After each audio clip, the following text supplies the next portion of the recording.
yeah. If you fuck with winning, put your lighters to the sky. How could I make sense when I got millions on my mind? Coming with it. Hey guys, what's up? It's me, Cass, and Cass's Critters here, and today I am actually outside because it is actually beautiful out. It is so cool and breezy, and it feels so nice. And it's bright, but it's not overwhelmingly bright, so I am sitting outside and I'm rocking my coffee pajamas, which are super cool and I love them. But in this video, we're going to be talking about reticulated pythons, more specifically the first year of life and what I have observed.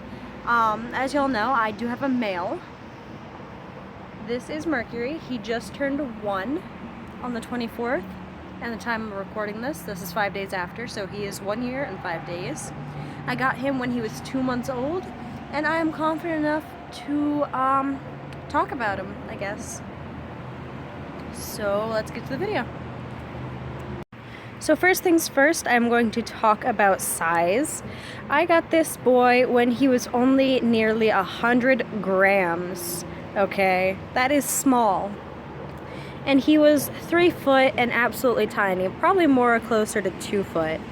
He was really, really little. And I remember I could hold him very easily without any issue of weight. And when I got him, he was eating hopper mice.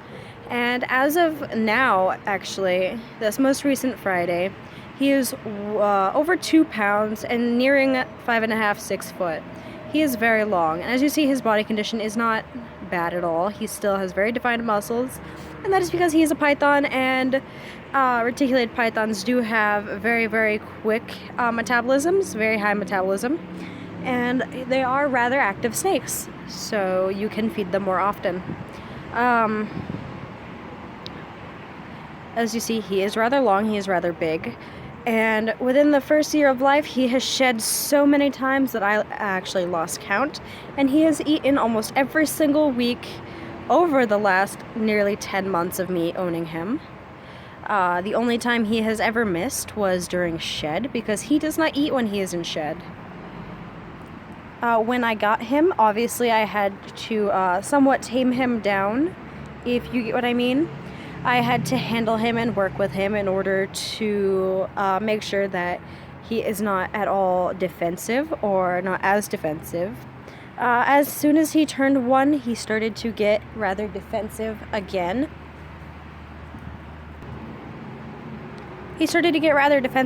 And that is likely because retics can breed fairly young, or males at least can breed fairly young, and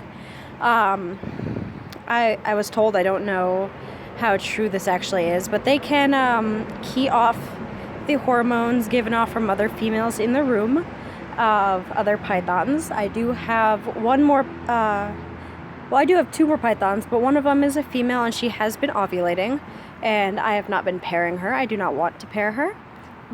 But I was told, and like I said, I do not know how true this is, but I was told that they can smell that, and it puts them into a breeding mode. And he has seemed to have snapped out of it. He is still a little cage defensive, but he has always been defensive inside of his cage, so it's not really a concern for me.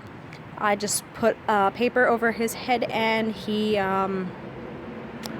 more of gets out of defensive mode. But as you see, he is rather big now. He is a very big boy. Very, very beautiful. His iridescence and his pattern have only gotten more beautiful with age, in my opinion. And if you have seen my picture on Instagram, which I will insert here, if you have seen my picture, then you can see the size difference. He is an absolutely huge boy now. And in case you guys do not know, he is a mainland, which means he does have the potential of being a giant, with, of course, proper feeding and such. And I do take him out rather frequently. But as I was saying, the first year, they are going to be shedding a lot, as they are going through a lot of growth spurts. He has shed so many times. I'm going to say at least once a month, but I know he has shed more than that. Just from the point of when he was a baby and I switched him from hoppers to adult mice to small rats, which he is now eating small mediums, and that is just absolutely huge for me. And he is going through another growth spurt at the moment, which I'm sure he's rather sore, just like in humans. We get sore when we go through growth spurts. Here you can see his head compared to my knee. And as you see, and compared to my finger actually, there you go. He is getting rather huge. Another thing I noticed is that as soon as he turned 1, he started musking again a little bit. Not that much, just as soon as he turned 1, he started musking again. He is okay now that I handle him very, very frequently again. But before he turned 1, he hadn't musked me since he was a baby. He also hadn't bit me since he was a baby, and he actually bit me recently. Which, of course, you need to be careful with, because reticulated python bites can be very nasty. Yeah. I noticed that he does not like to use the restroom in his cage, and he will actually do it whenever I take him out. He will poop or pee everywhere. I've gotten peed on multiple times. I've gotten pooped on like once or twice, and he just likes pooping outside of his cage. I don't know what's wrong with him. And over the last year, he's gone through multiple cage upgrades. He started out in, I think, a 16-quart tub, and now he is in one of those giant rolling under the bed tubs. He also has to have his heat mat upgraded, as his is getting a little small. He can no longer completely fit on it, which is something that I'm rather proud of. I'm sorry, I have hiccups.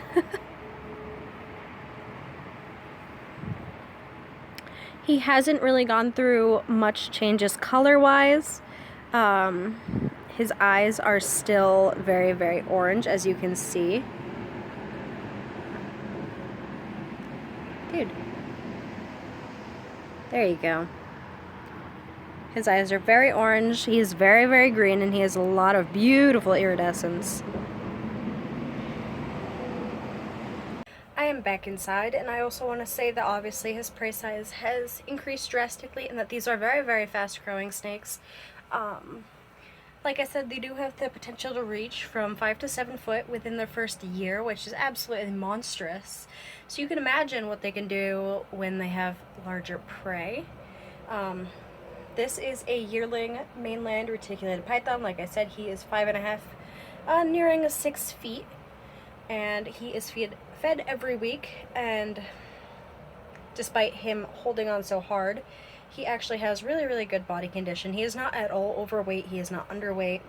He is absolutely beautiful, and I just absolutely love showing him off, if I'm quite honest. I went into his cage today and I thought he was working up a shed for me, but I guess not. He hasn't gone into shed for a few weeks, and since he is about to go through another growth spurt, I am actually expecting him to go into shed relatively soon. As you see, when you work with them, they can become very, very tame. They can become rather friendly snakes, but I still would never recommend these for beginners, and I would never recommend these to anyone under 16, as I've had an 11-year-old try to get a retic or a berm, and I do not recommend that, because you don't know where you are going to be in the next few years, and you don't know what your state laws are going to have in the next few years, or if you move or something and you can't take them with you. It is more difficult rehoming large snakes. Anything larger than a corn snake or a ball python, they are more likely going to be more difficult to rehome, and a rescue, if you turn it into a rescue, it will most likely charge you for the large animal fee. Also, never release your animals into the wild. They are captive bred for a reason, so if you release them into the wild, you are either creating an invasive species, or you are pretty much sentencing your animal to death. So never do that, please.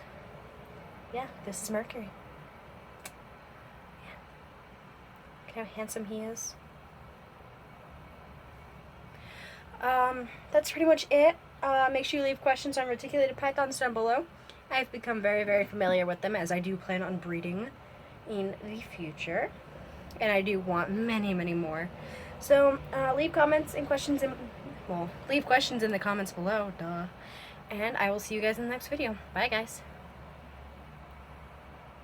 Oh, real quick, also, Mercury's first birthday, like I said, was on May 24th, and that was also 1 year on YouTube for me, so yay! Happy birthday, buddy.